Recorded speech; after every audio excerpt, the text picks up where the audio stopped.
जय श्री राधे, जय Shri Krishna. Welcome to all of you our channel. एक बार पुनः आप सभी का बहुत बहुत स्वागत है आप ही के यूट्यूब चैनल VKVPS परिवार श्रीधाम वृंदावन। मैं राधेश्याम वशिष्ठ भागवत निकेतन नित्य आपको भागवत निकेतन श्रीधाम वृंदावन से भागवत जी की ही शरण में ले चलता हूँ। नित्य एक अध्याय की कथा श्रवण कराता हूँ। श्रीमद् भागवत की बृहद भागीरथी में नित्य अवगाहन कर रहे हैं।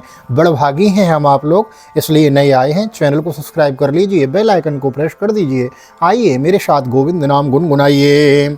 श्री कृष्ण गोविंद हरे मुरारी, नाथ नारायण वासुदेव। श्री कृष्ण गोविंद हरे मुरारी, नाथ नारायण वासुदेव। हे नाथ नारायण वासुदेव, हे नाथ नारायण वासुदेव। श्री कृष्ण गोविंद हरे मुरारी, हे नाथ नारायण वासुदेव। नारायणं नमस्कृत्य नरं चैव नरोत्तमं देवीं सरस्वतीं व्यासं ततो जयमुदीरयेत्। कृष्णाय वासुदेवाय हरये परमात्मने प्रणतः क्लेशनाशाय गोविन्दाय नमो नमः। ओं नमो भगवते वासुदेवाय। श्रीमद्भागवत महापुराणम् अथ अष्टादशोऽध्यायः। येयां श्रीशुक उवाच।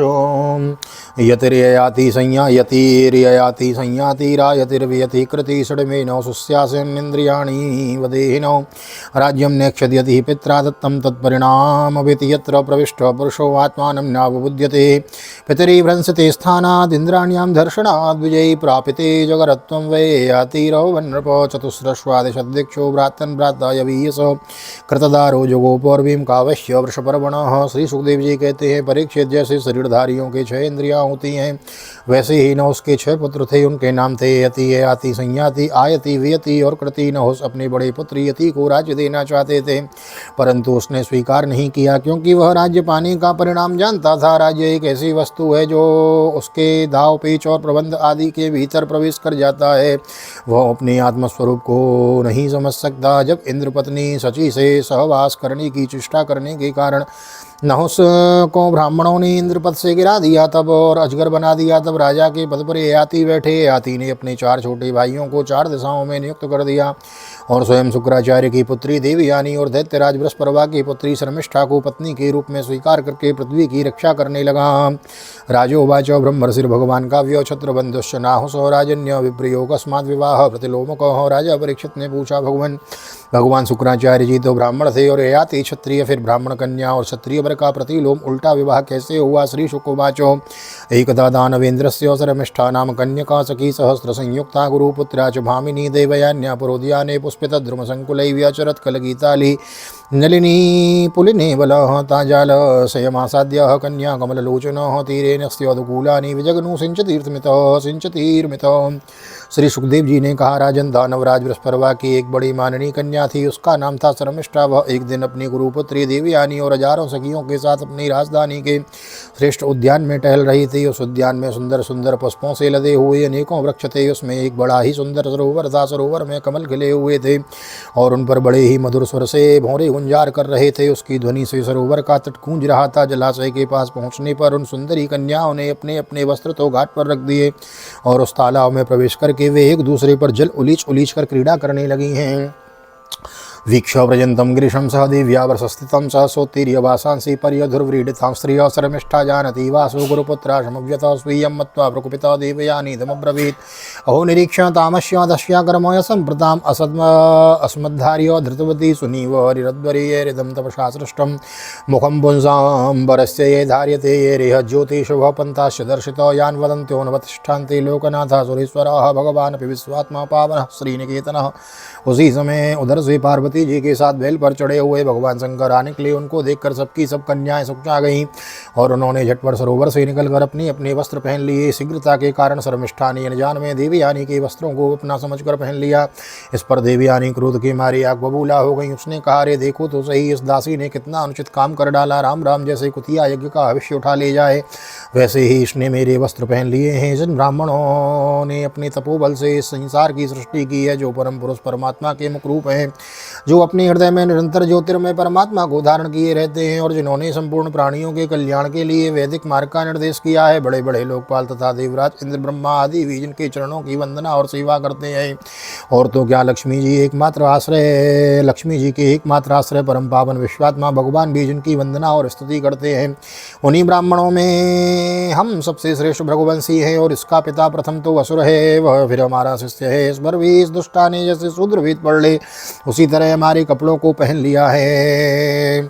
वयम तत्रापि भृगवशिष्यस्य न पितासुरः अस्मद्धार्य धृतवती शूद्रो वेदमिवासते एवं सपन्तीं चरमिष्टां गुरुपुत्रीमुपासत रुषासस्वन् तुरंगी व दर्शता दष्टदक्षतः आत्मवृत्त्योमिवाज्ञाय कथसे भवभिक्षुकी किं न प्रतीक्षसे स्माकं ग्रहण बलिभुजो यतः एवं विदयि स्वपुरुषैः क्षिप्त्वाचार्य सुतां सतीं चरमिष्टा प्राक्षिपत्कूपे वासो आदाय मन्युनः।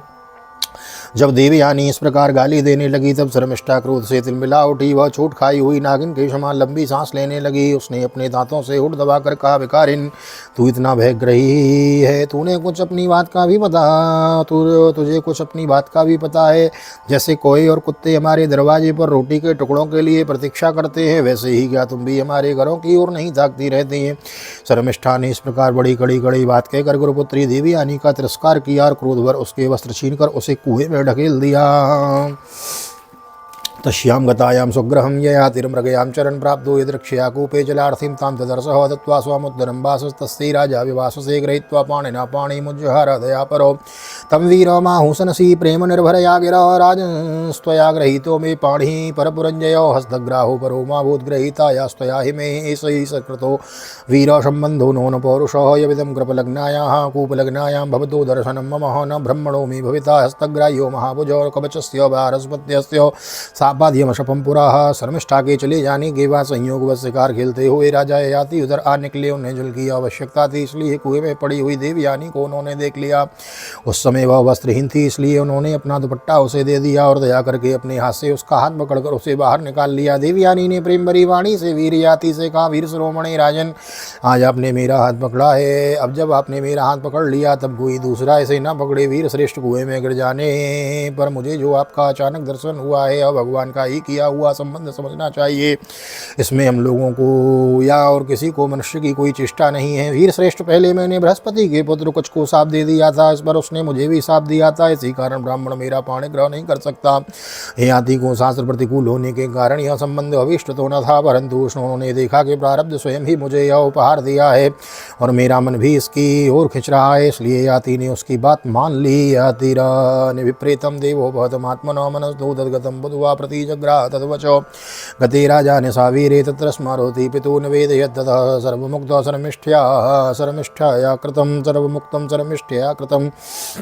दुर्मरणा भगवान काव्य पौरोहित्यं विग्रहयं स्तुवन् वृद्धिं न कापोतिं च कापोतिं दुहित्रा स एव पुरात। वीर राजा ययाति जब चले गए तब देवयानी रोती पीटती अपने पिता शुक्राचार्य के पास पहुंची और शर्मिष्ठा ने जो कुछ किया था वह सब उन्हें कह सुनाया। शर्मिष्ठा के व्यवहार से भगवान शुक्राचार्य जी का भी मन उचट गया। वे पुरोहिताई की निंदा करने लगे। उन्होंने सोचा कि इसकी अपेक्षा तो खेत या बाजार से कबूतर की तरह कुछ बीन कर खा लेना अच्छा है। अतः अपनी कन्या देवयानी को साथ लेकर वे नगर से निकल पड़े। वृष प्रभातमाज्ञाया प्रत्योनीको विवक्षितं गुरुं प्रसादयन्मूर्धनां पादयोपतितपति क्षणार्धमन्योर्भगवान् शिष्यं व्याचष्ट भार्गव कामुष्या क्रियतां राजन्नेनां तक्तुमिहोत्सहे तथेत्योवस्थिते प्राह देवयानी मनोगतं पित्रा दत्ता यतो यास्येषानुगा यातु मामुनो स्वानं तत्संकटं वीक्ष्य दर्तस्य कौरवं देवयानी पर्यचरत् श्रीसहस्रेण दासवातुम्।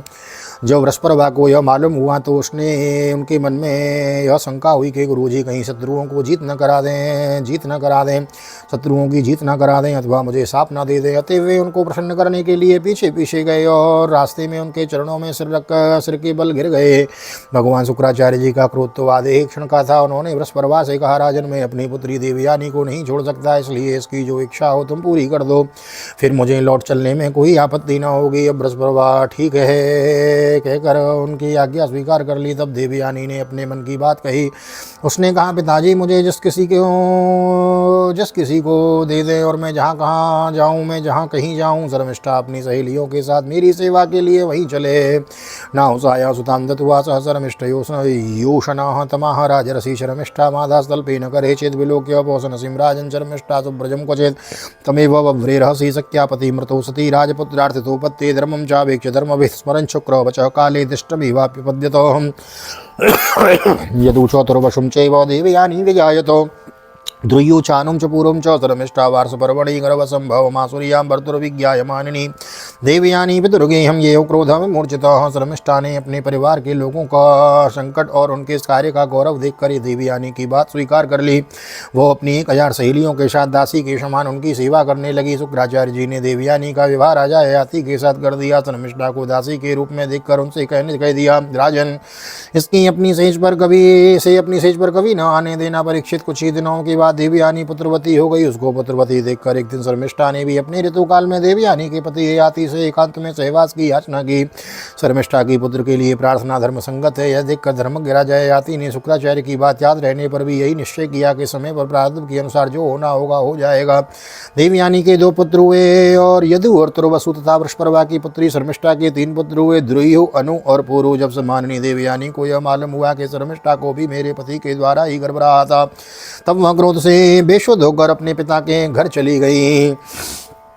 प्रिया मनुगतः कामी वचोभिरुपमन्त्रयन्न प्रसादाय तुमसे के पादसंवाहनादिभिः शुक्रस्तमाः कुपितः श्रीकामान्नृतपुरुषः त्वं जरां विशतां मंदं विरूपकरणिं नृणाम्।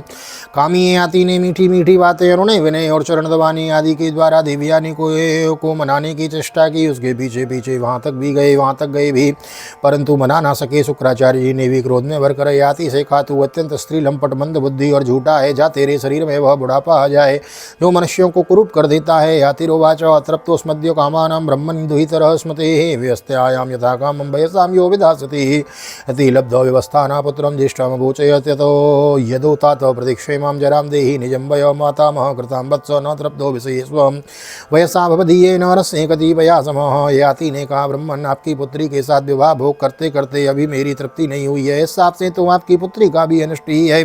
इस पर शुक्राचार्य जी ने कहा, अच्छा जाओ, जो प्रसन्नता से तुम्हें अपनी जवानी दे दे उससे अपना बुढ़ापा बदल लो। शुक्राचार्य जी ने अब ऐसी ही व्यवस्था दे दी। तब अपनी राजधानी में जाकर ययाति ने अपने बड़े पुत्र यदु से कहा, बेटा तुम अपनी जवानी मुझे दे दो और अपने नाना का दिया हुआ यह बुढ़ापा तुम स्वीकार कर लो, क्योंकि मेरे प्यारे पुत्र मैं अभी विषयों से तृप्त नहीं हुआ हूँ, इसलिए तुम्हारी आयु लेकर मैं कुछ वर्षों तक आनंद भोगूंगा। और यदुर्वाचो नोत्सहेजरसास्थातु मंतरां प्राप्तया तव अविदित्वा सुखं ग्राम्यं वैतृष्ण्यं नेति पुरुषः तुर्वसुशोदितः पित्रा दुद्रोश्चानुष भारतः प्रत्याचक्योर्धर्मज्ञो यः नित्ये नित्यबुद्धय प्रक्षता तनयं पूर्वं वसयो वयसोनं गुणादिकं न त्वमग्रजवद्वत्स मां प्रत्याख्यातुमर्हसि। यदु ने कहा, पिताजी बिना समय के ही प्राप्त हुआ आपका बुढ़ापा लेकर तो मैं जीना भी नहीं चाहता, क्योंकि कोई भी मनुष्य जब तक विषय सुख का अनुभव नहीं कर लेता तब तक उससे वैराग्य नहीं होता। परीक्षित इसी प्रकार तुर्वसु द्रुयु और अनु ने भी पिता की आज्ञा स्वीकार कर दी।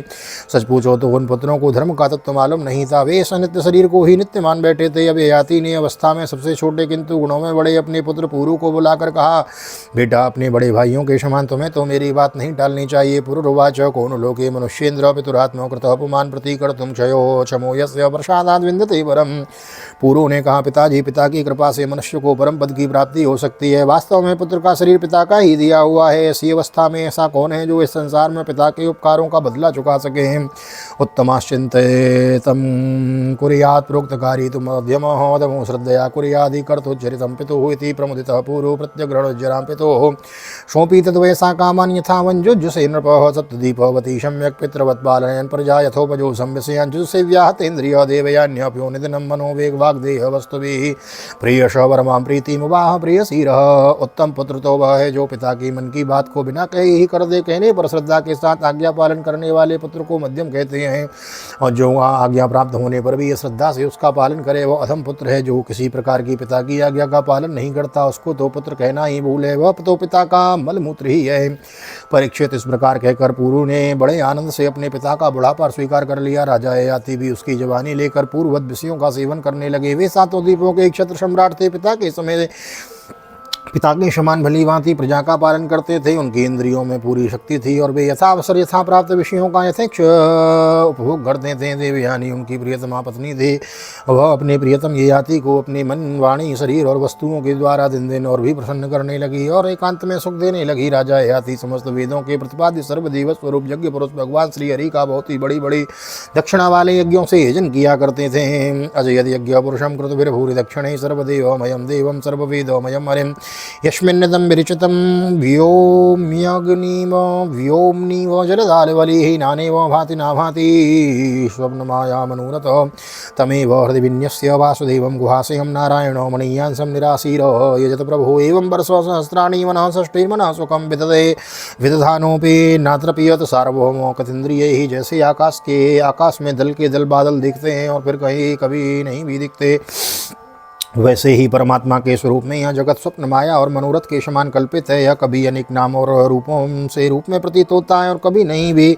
वे परमात्मा सबके हृदय में विराजमान है। उनका स्वरूप सूक्ष्म से भी सूक्ष्म है। उन्हीं सर्वशक्तिमान सर्वव्यापी भगवान श्री नारायण को अपने हृदय में स्थापित करके राजा ययाति ने निष्काम भाव से उनका यजन किया।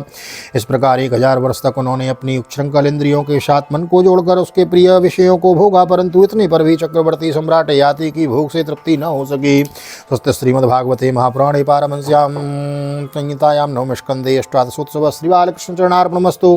कृष्णार्पणमस्तु। कृष्णाय वासुदेवाय हरये परमात्मने प्रणतक्लेशनाशाय गोविन्दाय नमो नमः। हरे कृष्ण कृष्ण कृष्ण हरे हरे, हरे राम राम राम हरे हरे। राधे कृष्ण कृष्ण राधे राधे, राधे श्याम श्याम राधे राधे। बोल राधा गोविंद भगवान की जय। श्रीमद्भागवत महापुराण की जय। श्री वेदव्यास जी महाराज की जय। श्री सुखदेव जी महाराज की जय। राजा परीक्षित जी महाराज की जय। राजा रामचंद्र भगवान की जय। श्री हनुमान जी महाराज की जय। गोवर्धन नाथ की जय। यमुने महारानी की जय। वृंदावन माँ की बिहारी लाल की जय। गैया मैया की जय। तुलसी मैया की जय। अपने अपने माता पिता की जय। सद्गुरुदेव भगवान की जय। आज की आनंद की जय। श्री राधे श्री राधे श्री राधे श्याम। जय जय राधे जय जय श्याम। सबको मिले वृंदावन धाम, ऐसी प्रार्थना मेरी ठाकुर जी के चरणों में। यहाँ तक वीडियो बने हैं, वीडियो को लाइक कर दीजिए, शेयर कर दीजिए, कमेंट में भागवत भगवान की जय लिख दीजिए। मिलते हैं अगले अध्याय में, तब तक के लिए श्री धाम वृंदावन से आप सभी को हृदय से प्यार भरी जय श्री राधे जय श्री कृष्ण। हरि ओम।